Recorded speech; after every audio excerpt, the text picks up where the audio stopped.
Le clan Neymar est pointé du doigt au Brésil pour une affaire de délit environnemental. Le père du joueur a même été arrêté par la police. Restez branchés, on vous explique tout ça dans un instant.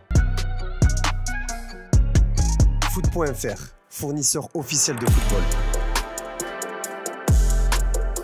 Bonjour à toutes et à tous et bienvenue dans ce nouveau JT Foot Mercato. Dans la famille Neymar, je voudrais le père, lui qui a été arrêté alors qu'il se trouvait chez lui dans sa maison de Mangaratiba au Brésil.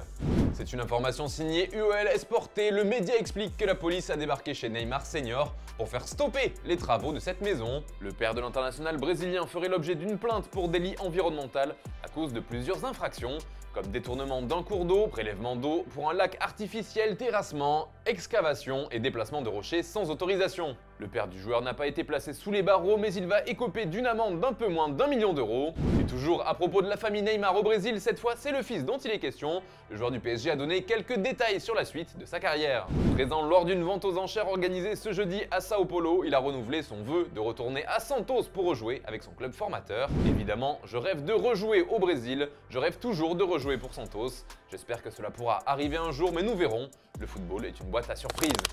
Mais cet été, restera-t-il au PSG ou pas? Si le joueur semblait sur le départ, la signature à venir de Luis Enrique aurait changé ses plans. Aujourd'hui, Neymar voudrait plutôt rester à Paris pour écrire un nouveau chapitre au PSG avec son ancien coach du Barça. D'ailleurs, il y a pas mal de nouveaux dossiers à gérer pour le board parisien et d'autres qui ont bien évolué. Ces dernières heures, certains médias ont affirmé que le Real Madrid était passé à l'action concernant Kylian Mbappé, certains affirmant qu'une offre de 120 millions d'euros avait été faite au PSG, tandis que d'autres parlaient d'un prix de départ à 250 millions d'euros. En tout cas, le Real Madrid semble bien décidé à bouger dès cet été et ne pas attendre un an pour récupérer Mbappé libre. Mais à en croire Marca, un transfert cet été est bien plus complexe qu'une simple négociation entre le Real Madrid et le PSG. Selon le journal espagnol, si Kylian Mbappé accepte de partir dès cet été, il ferait une croix sur un énorme pactole. On parle de 60 millions d'euros de salaire et une prime de fidélité de 90 millions d'euros.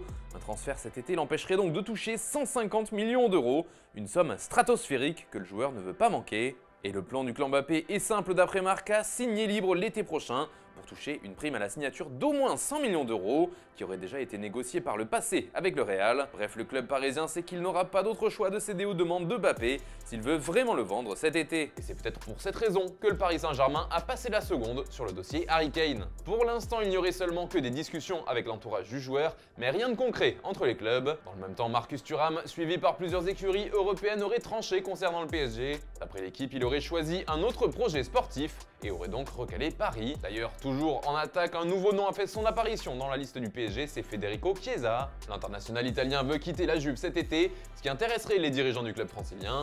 Outre Paris, Liverpool et le Bayern Munich sont également dans la course. D'ailleurs, les Reds pourraient rapidement passer à l'attaque avec une offre d'environ 40 millions d'euros. Enfin, d'après nos informations, Luis Campos a rencontré le représentant de Jean-Claire Todibo. Le board parisien cherche à se renforcer en défense centrale et le profil du joueur de l'OGC Nice plaît beaucoup au conseiller football de Nasser El Khelaifi. Reste à savoir si Paris passera à l'action le concernant. Tout cela nous amène à la question du jour les amis, parmi les dossiers évoqués, lequel a le plus de chances d'aboutir pour Paris d'après vous? Comme d'habitude, vous nous envoyez vos réponses dans les commentaires et on en reparlera au prochain JT. D'ailleurs, hier, on vous demandait si Harry Kane devait forcer son départ de Tottenham, et pour vous, c'est un grand oui. Il doit faire le forcing pour quitter les Spurs, où il a peu de chances de gagner un titre. Dans le reste de l'actu, l'AC Milan va toucher un énorme jackpot. Le club lombard pourrait bien battre son record de vente cet été avec une de ses pépites.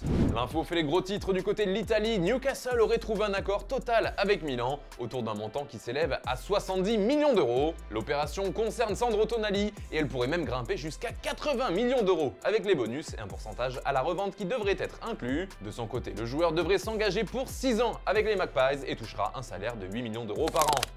En France, Castello Luqueba n'a jamais été aussi proche d'un départ de l'Olympique lyonnais. En effet, il est courtisé par le RB Leipzig et le défenseur est plutôt séduit par le projet du club allemand. De son côté, l'OL est vendeur et d'après nos informations, le deal a de bonnes chances d'aboutir et pourrait se boucler autour d'un transfert de 30 millions d'euros. Les négociations devraient s'accélérer dans les prochains jours. Et puis c'est officiel, le Bayern a signé sa deuxième recrue ce vendredi. Rafael Guerreiro, qui était libre depuis son départ du Borussia Dortmund, s'est engagé avec le rival munichois. Il signe un contrat de 3 saisons et il est désormais lié au Bayern jusqu'en 2026. Toujours en Allemagne, le RB Leipzig a officialisé l'arrivée de Christoph Baumgartner en provenance d'Hoffenheim. Le transfert est d'environ 27 millions d'euros et il s'est engagé avec sa nouvelle équipe jusqu'en 2028. John McGinn a prolongé son contrat avec Aston Villa et ce jusqu'en 2027. Autre prolongation, mais en Espagne, c'est Dani Ceballos qui rempile au Real Madrid. Il est désormais lié à la Casablanca jusqu'à l'été 2027. Allez les amis, on termine avec l'image du jour. Cody Gakpo a été aperçu au Togo, dans le pays d'origine de son père. L'international néerlandais a été filmé alors qu'il faisait des dons de nourriture et de vêtements. Je vous laisse avec ces images et je vous souhaite une excellente soirée.